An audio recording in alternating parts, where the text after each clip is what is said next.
काम मिली से हमें आज 25 साल के, आज 30 साल के, और हमारे पंडरिया में 20 साल से राजनीति होते। 15 साल फूल छाप ले वोट दे, 5 साल पंज छाप ले वोट दे। आज हम जंगल से निकाले थे, ये जंगल तो हमारे पुरखा के, हमारे पुरखा जंगल में लगाए, लेकिन आज जब एक लकड़ी भी काटते तो हम जेल में भेज देते, हम पकड़ के ले जाते। बड़े बड़े माइंस बने थे, बड़े बड़े फैक्ट्री लगे थे, तो हम रोजगार मिले से। तो आखिर एक अत्याचार कब तक सही बोलेगा? बदलाव करे के पड़ी नहीं पड़ी? मैं दाई मन से पूछ दूं कि बदलाव करे के चाहिए कि नहीं चाहिए? ये दारी अपन सगा अपन बेटा मैदान में है, चैतराम राज हमने ये प्रण करके जाना है। मैदानी क्षेत्र से पिछले बार में 33,000 वोट मिले रही से, लेकिन हम अपन भाई अपन बेटा ने वोट नहीं दे पा रहे हैं।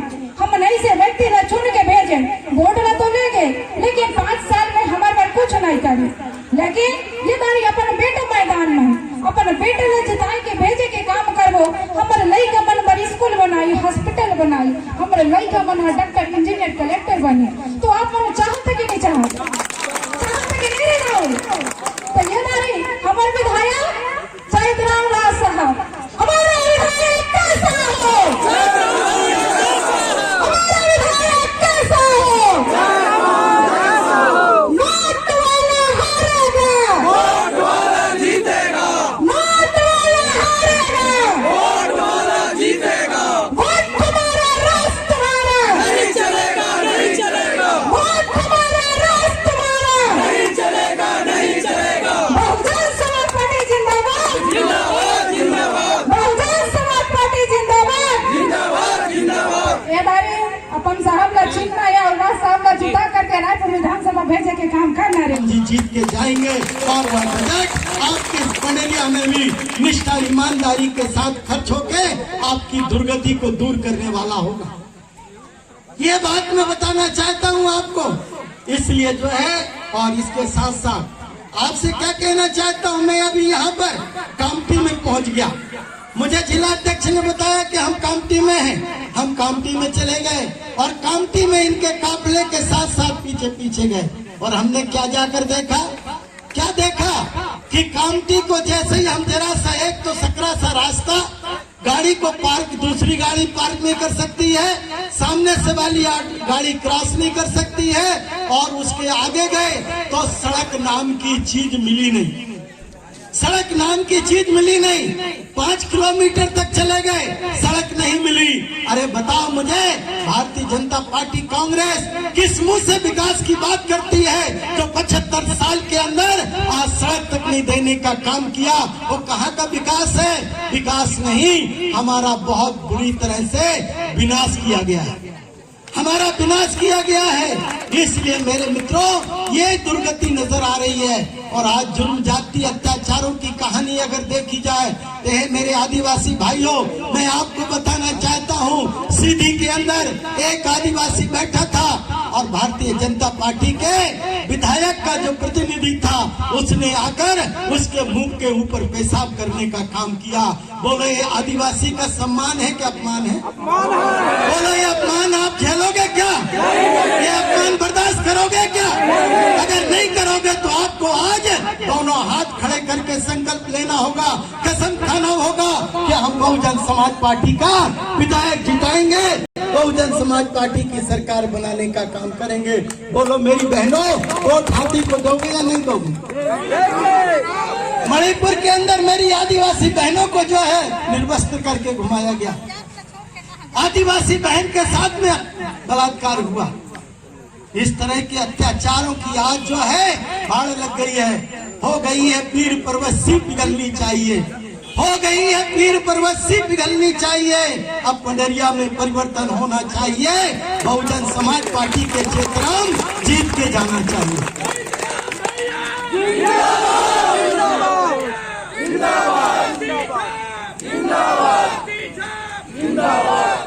और मेरे अभी फोर्थ जी ने एक बात कही कि 2018 में ही चेतराम राज जी जीत के गए होते। अगर मेरी पार्टी के लोगों ने आदेश दिया होता तो 2018 में ही जीत गए होते, 33,000 के 66,000 होते। लेकिन इस बार मैं उनसे कहना चाहता हूं, मैं अपने विश्वनाथ हुजूम निकाल कर आए हैं, एक बहुत बड़ी रैली निकाल कर आए हैं। तो वो रैली नहीं थी मेरे भाइयों, मेरी माताओं, वो रैली नहीं थी। तुम पंडरिया में घुसकर विरोधी ताकतों को, विरोधी दल को चुनौती, पूरी चुनौती देकर आए हो। तुम पंडरिया में घुसकर कांग्रेस और बीजेपी के प्रत्याशियों को खुली चुनौती देकर आए हो और चुनौती स्वीकार भी कर ली गई है। पिछली बार 35,000 का आशीर्वाद वोट के रूप में हमारे प्रत्याशी को मिला था और आपके जोश और जुनून ने, आपके हौसलों ने बता दिया है कि इस बार 35 से दुगना 70,000 होने जा रहा है। होने जा रहा है कि नहीं होने जा रहा है? मेरे भाइयों, इस बात की तस्दीक मैं इस बात से करता हूँ कि अभी हमारे प्रदेश के अध्यक्ष भाई हेमंत बयान जी ने बताया कि मनोहर कांशी राम साहब ने एक बात कही थी कि हम नोट भी देंगे और वोट भी देंगे, बीएसपी को चुन के देंगे, गठबंधन के प्रत्याशी को चुन के देंगे। और नारा लगाया हम लोगों ने मंच के माध्यम से, हम एक वोट एक नोट का नारा लगाया। दादा हीरा सिंह मरकान ने जो नारा लगाया था, एक मुट्ठी चावल एक वोट का नारा लगाया था, उसको चरितार्थ करते हुए, उसको मैंने यहाँ जमीन को उतरते हुए मैंने देख लिया। लोगों की भावनाएं कितनी सच्ची हैं, कितनी पवित्र भावनाएं हैं, कितनी पवित्र मन से लोग लगे हुए हैं। भाई डॉक्टर कहता हम दादी के साथ में ये देखते इस टेबल पे देखने को मिल गया। मैं आश्वस्त हो गया हूँ, मैं आश्वस्त हो गया हूँ कि आने वाले 7 तारीख को इस पंडरिया से अब चैतराम राज जी नहीं, माननीय चैतराम राज विधायक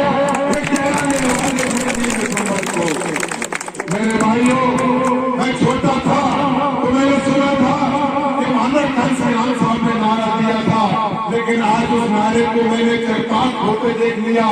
एक नोट एक वोट के साथ में हमारा बहुजन समाज, हमारा दलित पिछड़ा आदिवासी समाज ये संकट पे हो चुका है, मूर्ति की तरह एकजुट हो चुका है, क्योंकि उसने दिखा दिया है इतने यहाँ जितना भी रुपया मिला है उसके एवज में दुगना वोट हमारे प्रत्याशी को मिलने जा रहा है। मीडिया अभी मुझे फोन आया मीडिया पर्सन का, बोले कि आप टिकट में किसी को भेज दीजिए, किसी साथी को भेज दीजिए। और वो मैंने पूछा कि डिबेट का चर्चा, मतलब मीडिया में चर्चा किस बात की होनी है, किस विषय पे चर्चा होनी है? तो बोले कि मीडिया में चर्चा होनी है रेवड़ी और रबड़ी की, रेवड़ी और रबड़ी की चर्चा होनी है। मेरे भाइयों, माताओं, बहनों, नौजवान साथियों, ये बताओ जरा कि रेवड़ी सस्ती आती है कि रबड़ी सस्ती आती है? बोलो जरा, रेवड़ी सस्ती आती है कि रबड़ी सस्ती आती है? रेवड़ी देने का काम किसको किया जाता है? हमारे दलित पिछड़े आदिवासी समाज के भाइयों, माताओं, बहनों, बच्चों को किया जाता है। बोला किया जाता है कि नहीं किया जाता है? अगर रेवड़ी तुमको नहीं मिलती होती, ये चंद 75 साल हो गए सरकार में बैठे हुए लोग, भारतीय जनता पार्टी और कांग्रेस के लोगों को तुम बूंद करना है। इनके जाल में हम लोगों को फंसना नहीं है। और 2023 में हम जो है राष्ट्रीय नेतृत्व और प्रदेश नेतृत्व के आशीर्वाद से पंडरिया में इतिहास रचने जा रहे हैं। जहां कहीं भी हम लोग सेक्टर के हिसाब से, बूथ के हिसाब से प्रचार प्रसार में जा रहे हैं, तो सभी वर्ग के लोगों का जोश खरोश और उत्साह बहुजन समाज पार्टी और गोंडवाना गठबंधन पार्टी के उत्साह वर्धन के लिए लोग स्वयं हम लोगों के पास आ रहे हैं। यहाँ तक कि ओबीसी के भाई लोग भी स्वस्फूर्त हमसे मिलने के लिए आतुर हैं और मिल भी रहे हैं और पूरा विश्वास दिला रहे हैं कि हम जो है पंडरिया विधानसभा में गोंडवाना गणतंत्र पार्टी और बहुजन समाज पार्टी और निषाद राज पार्टी के संयुक्त प्रत्याशी को भारी मतों से जिताएंगे, ऐसा नवयुवक साथी भी जो है पूरी आशा और विश्वास दिला रहे हैं। यह हम लोगों को याद दिलाता है कि गोंडवाना रत्न दादा हीरा सिंह मरकाम पूरे छत्तीसगढ़ सहित पूरे भारत भ्रमण करते समय एक नारा लगाया करते थे कि राज करेगा गोंडवाना। वैसे ही बहुजन समाज पार्टी के संस्थापक मान्यवर काशीराम साहब का भी सपना था कि मध्य प्रदेश और छत्तीसगढ़ संयुक्त था। उस समय से स्थापना काल से ही छत्तीसगढ़ में और मध्य प्रदेश में आदिवासी मुख्यमंत्री की जो है उनका सपना था। तो साथियों, आने वाले 3 दिसंबर को जब मतगणना होगी तो ऐसा विश्वास लग रहा है कि छत्तीसगढ़ में गठबंधन की सरकार होने वाली है।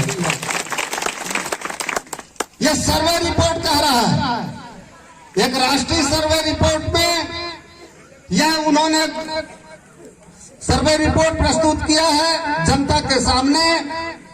बहुजन समाज पार्टी और गोंडवाना गणतंत्र पार्टी और निषाद राज पार्टी के संयुक्त गठबंधन को छत्तीसगढ़ में 90 में 46 सीटें मिलने वाली है। और हमारे ये नेतृत्व के उत्साहवर्धन और आप लोगों के आशीर्वाद से पूरे छत्तीसगढ़ में माहौल इस चीज को इस सर्वे रिपोर्ट को प्रमाणित करने के लिए कृत संकल्पित है, जिसकी शुरुआत हम लोगों को पंडरिया विधानसभा क्रमांक 71 से करना है। माताओं, बहनों, युवा साथियों, आप सभी लोगों से मैं आग्रह करता हूं कि आज 3 तारीख तक 3 नवंबर तक इस प्रकार की जो जोश खरोश और संघर्ष और संकल्प जो आप लोग दिखाए हैं, इसको 7 तारीख तक दुगना करना है, ताकि जो है यहाँ पर एक नया इतिहास गढ़ा जा सके। इसमें किसी भी प्रकार का हम लोगों को पीछे हटने की जरूरत नहीं है। यहाँ पर हमारे केंद्रीय लेवल के जो पदाधिकारी आए हुए हैं बहुजन समाज पार्टी से, प्रदेश लेवल के प्रदेश उपाध्यक्ष बैठे हुए हैं गोंडवाना गणतंत्र पार्टी के। इनके जो है हमारे दोनों नहीं, तीनों सिपाही हम लोग निषाद समाज से संबंधित मोहल्ले में गए थे। उन लोगों का भी जो है हम लोगों को आश्वासन मिला है कि हम गठबंधन का सम्मान करेंगे। हमारे निषाद राज पार्टी के प्रदेश अध्यक्ष माननीय राजकुमार निषाद जी से भी हमारी बात हुई है। हमने उनको निवेदन किया है कि हमारे पंडरिया विधानसभा में आप सादर आमंत्रित हैं। आप